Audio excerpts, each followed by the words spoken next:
आदवर से मैं हूं सफीउल्लाह। आप देख रहे हैं 4 टीवी खबरनामा। सबसे पहले नजर डालते हैं सुर्खियों पर। हैदराबाद में सकाफती इमारतों के तहफ़्फ़ुज़ के लिए संजीदा इक़दाम नागुज़ीर, कमिश्नर GHMC कृष्णा बाबू का खिताब।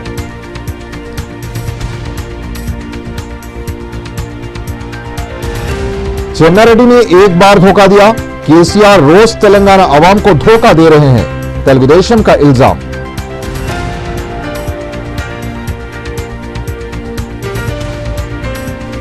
तेलंगाना में जगन की मकबूलियत से टीआरएस कायदीन बौखलाहट का शिकार, वाईएसआर कांग्रेस पार्टी का रिमार्क।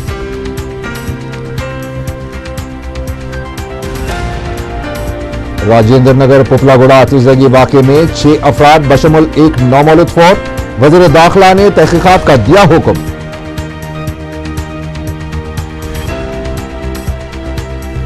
और गच्चीबौली में गैर मजाज तामीरात को महकमा टाउन प्लानिंग ने मुनज़्ज़म कर दिया, पुलिस के साथ मुकामी अवाम की धक्कम पेल।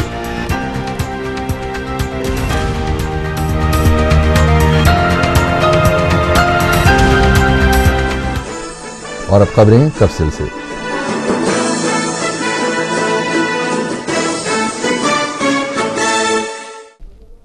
हैदराबाद में सकाफती इमारतों के तहफ़्फ़ुज़ को यकीनी बनाने के लिए संजीदा इक़दाम नागुज़ीर है। जुबली हाल में मुनक़दा inclusive heritage based city development programme से खिताब करते हुए कमिश्नर GHMC कृष्णा बाबू ने यह बात कही। उन्होंने कहा कि हैदराबाद की 400 साल तारीख है और यहां पर कई तारीखी इमारतें पाई जाती हैं, लेकिन ये बात बाइस से अफसोस है कि यूनिसेफ की सकाफती इमारतों की फहरिस्त में शहर की कोई भी इमारत को शामिल नहीं किया गया है। उन्होंने कहा कि हमें हैदराबाद की सकाफती इमारतों को बैनुल अक़वामी सतह पर मुनफरिद दर्जा दिलाने के लिए इक़दाम करने चाहिए और कहा कि शहर में इंफ्रास्ट्रक्चर को बेहतर बनाने के लिए आबरसानी सीवरेज के अलावा दीगर शोबेजात पर भी तवज्जो दी जा रही है।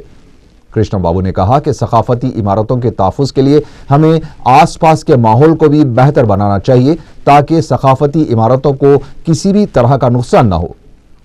इस मौके पर आलमी बैंक की नुमाइंदा स्टेफेन अबैकरनी ने सकाफती इमारतों के तहफ़्फ़ुज़ पर तफसीली रोशनी डाली। उन्होंने हैदराबाद की सकाफती इमारतों की सताइश करते हुए इसके तहफ़्फ़ुज़ के लिए मौसर इक़दामात पर जोर दिया है। In preserving this heritage, to ensure that they get good livelihoods. Almost internationally we have seen that tourism is one of the biggest employment generators. Almost we went to Paris, almost Paris, even though it is a developed country, they get almost yearly millions of dollars from the tourists who are coming to see how they are able to preserve the heritage and to at least see the। YSR Congress party ने कहा है कि TRS कायदीन Telangana में जगन की मकबूलियत से बौखला गए हैं। मीडिया से बातचीत करते हुए पार्टी लीडर रविंद्र नायक ने कहा कि केसीआर सिर्फ ओट और नोट की पॉलिसी पर अमल पैरा है। उन्होंने असेंबली की 100 और पार्लियामेंट की 15 नशिस्तों पर टीआरएस के कामयाबी के दावे को मज़ाक़ करार दिया। उन्होंने कहा कि शर्मिला की यात्रा को तेलंगाना में मिल रहे हौसला अफजा रद्द-ए-अमल से टीआरएस कायदीन खौफजदा हो चुके हैं। रविंद्र नायक ने वाईएसआर को तेलंगाना का मुखालिफ करार दिए जाने के टीआरएस के इल्जाम को मुस्तरद करते हुए सवाल किया कि क्या आरोग्यश्री स्कीम और फीस बाज अदायगी से तेलंगाना के अवाम को फायदा नहीं हुआ। उन्होंने केसीआर पर अवाम को धोखा देने का भी इल्जाम आयद किया। పరిస్థితులు కూడా మనం చూస్తున్నాం। మరి ఇలా పులిచింతల గురించి మాట్లాడిండు, పులిచింతలు కట్టెట్టినాడు, ఆయన రాష్ట్ర కేబినెట్ లో ఉన్నారు వాళ్ళ మంత్రులంతా కూడా। మరి ఆ రోజు ఏం చేసినావు, ఆయన ఎందుకు మాట్లాడలేకపోయినావు? ఇవాళ కేవలం ప్రజలను మభ్యపెట్టడానికి నేనేదో మళ్ళీ చేయబోతున్నా అని చెప్పి నువ్వు మాట్లాడితే ఇక్కడ ఉన్నటువంటి ప్రజలు విశ్వసించేటువంటి పరిస్థితులు లేరు, తప్పకుండా కరువాల్సి వాత పెడతారని చెప్పి తెలియజేస్తూ మరి నీమ్స్ విషయంలో మాట్లాడుతున్నాడు। రాజశేఖర రెడ్డి గారు మరి 2009 ఫిబ్రవరిలో దాన్ని ప్రారంభం చేసిన తర్వాత ఆయన నిజంగా బతికుంటే 6 నెలల లోపల పూర్తి అవుతుండే। चेन्ना रेड्डी ने तेलंगाना अवाम को एक बार धोखा दिया था, जबकि केसीआर रोज तेलंगाना अवाम को धोखा दे रहे हैं। मीडिया से बात करते हुए तेलुगुदेशम लीडर पेद्दी रेड्डी ने यह बात कही। उन्होंने कहा कि तेलंगाना के नाम पर सिर्फ इस्तेसाल करना केसीआर की आदत बन गई है। उन्होंने सवाल किया कि जब अलहदा तेलंगाना के लिए एहतजाज हो रहा था तो केसीआर दिल्ली में क्या कर रहे थे। రాష్ట్రంలో ఉద్యమం ఉండకూడదు, ప్రశాంతమైన వాతావరణం ఏర్పాటు చేయాలి.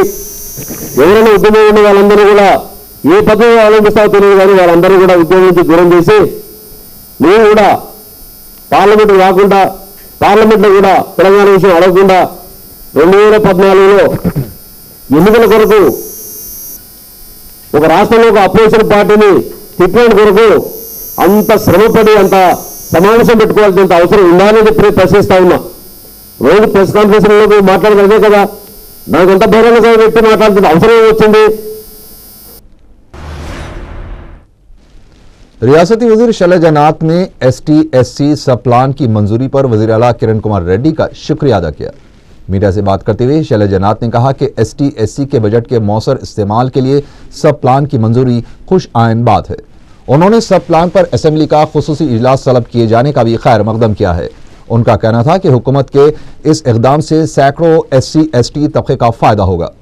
चीफ मिनिस्टर पर चंद्रबाबू नायडू की तनकीद की मजम्मत करते हुए शैलजा नाथ ने कहा कि 9 साल इख्तिदार में रहे शख्स को इस तरह की नाशाइस्ता गुफ्तगू जेब नहीं देती।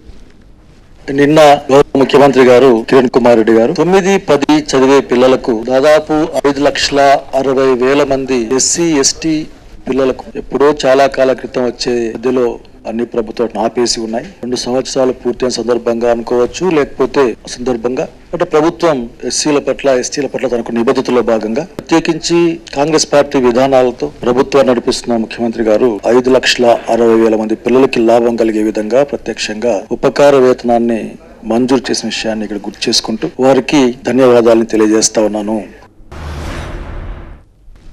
कांग्रेस पार्टी के लीडर मुत्यम रेड्डी ने दूध की पैदावार में कमी पर तशवीश का इजहार किया है।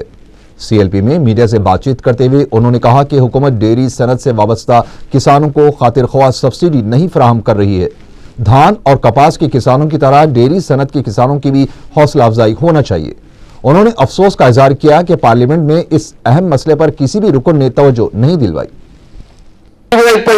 రైతు ఎట్లా యువత ఏ విధంగా మళ్ళీ రీషెడ్యూల్ చేస్తాడు, బ్యాంకుల లోన్ ఎట్లా కడతాడు అంటే నబార్డ్ ఇక్కడ ఉంటే కూడా నబార్డ్ వీళ్ళంతా మెంబర్స్ అయి ఉంటే కూడా APIDC కానీ వీళ్ళు APD మన విజయ మన పాలది కానీ విజయ పాలది కానీ లేకపోతే మన సంబంధించిన JD మన ఎనిమల్ హస్బెండరీ MD కానీ ఎవరున్నా ఇప్పటి వరకు దాన్ని బ్యాంకులకు వెళ్ళి సబ్సిడీ ఇప్పలేకపోతున్నారు।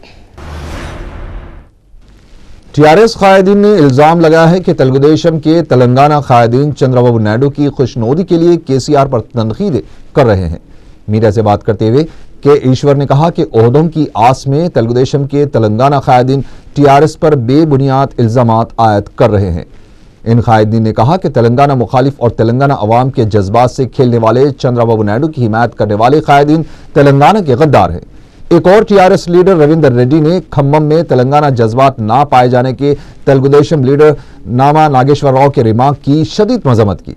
उन्होंने KCR को खम्मम से इंतखाब लड़ने का मशवरा देने पर बरहमी का इजहार करते हुए कहा कि KCR तेलंगाना में कहीं से भी इंतखाबात जीत कर बता सकते हैं। उन्होंने कहा कि इंतखाबात में तेलंगाना अवाम ही तेलुगुदेशम कायदीन को मुंह तोड़ जवाब देंगे। ఆయన మాట్లాడేటువంటి ఏ మాటకు కూడా అర్థం పర్థం లేదు। ఇలా ఆయన ఒక డిమాండ్ చేస్తూ దీక్ష చేస్తానికి నిన్న కూర్చోవడం జరిగింది। మేము ఆయనను సూటిగా ప్రశ్నిస్తున్నాం, వచ్చిన తెలంగాణను అడ్డగించి తెలంగాణ ప్రజలకు అడ్డంగా నిలిచిందే చంద్రబాబు నాయుడు మీ పార్టీ। మీకు దమ్ము ధైర్యం ఉంటే తెలంగాణ వ్యతిరేక పార్టీలో ఉండి వచ్చిన తెలంగాణను అడ్డుకున్నటువంటి మీ నాయకుని ప్రశ్నించే దిక్కు లేదు। भारतीय जनता पार्टी ने वजीर आला किरण कुमार रेड्डी के 2 साला दौरे हुकूमत को नाकाम दौर करार दिया है। मीडिया से बात करते हुए बीजेपी के कौमी सेक्रेटरी डॉक्टर के लक्ष्मण ने कहा कि रियासत में इस वक्त अवाम बरखी पर सरचार्ज, बरखी कटौती और किसान दीगर कई मसाइल का शिकार है और कहा कि वजीर आला किरण कुमार रेड्डी सिर्फ अपनी कुर्सी को बचाने में मसरूफ है। लक्ष्मण ने कहा कि मेट्रो रेल प्रोजेक्ट के इफ्तिताही प्रोग्राम में मरकजी वजीर जयपाल रेड्डी को मदऊ न किया जाना बाइस अफसोस है। उन्होंने कहा कि मरकजी वज़रा और रियासती वज़रा के साथ चीफ मिनिस्टर का तालमेल समझ से बाहर है। उनका कहना था कि रियासती वज़रा और अरकान असेंबली में भी राब्ते का फौदान पाया जाता है।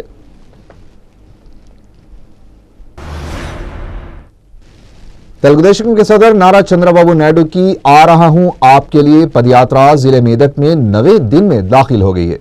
चंद्रबाबू नायडू ने नारायणखेड़ से अपनी पदयात्रा का आगाज किया। सदर तेलुगुदेशम ने मुख्तलिफ मुकामात पर अवाम से मुलाकात करते हुए उनके मसाइल की समाअत की।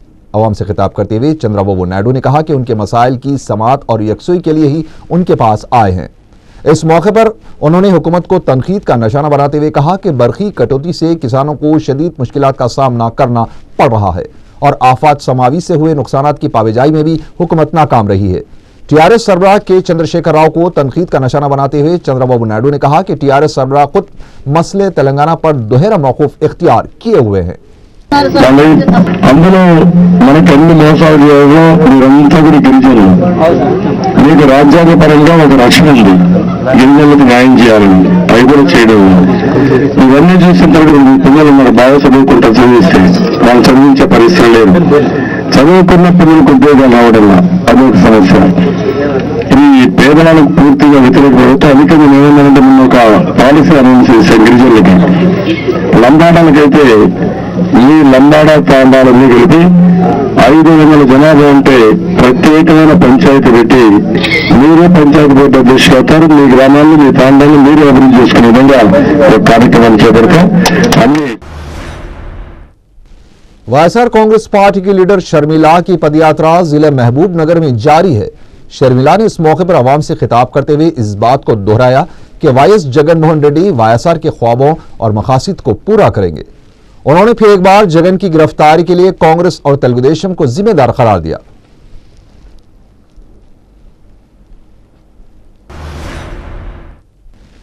बोर्ड ऑफ इंटरमीडिएट की जानिब से जारी किए गए बयान के मुताबिक सन 2013 में मुनक़िद होने वाले सालाना इम्तिहान के लिए तत्काल के तहत फीस दाखिल करने की तारीख 28 नवंबर से 10 दिसंबर मुकर्रर की गई है। तलबा मुतालिका कॉलेजेस से इस सिलसिले में राब्ता पैदा कर सकते हैं।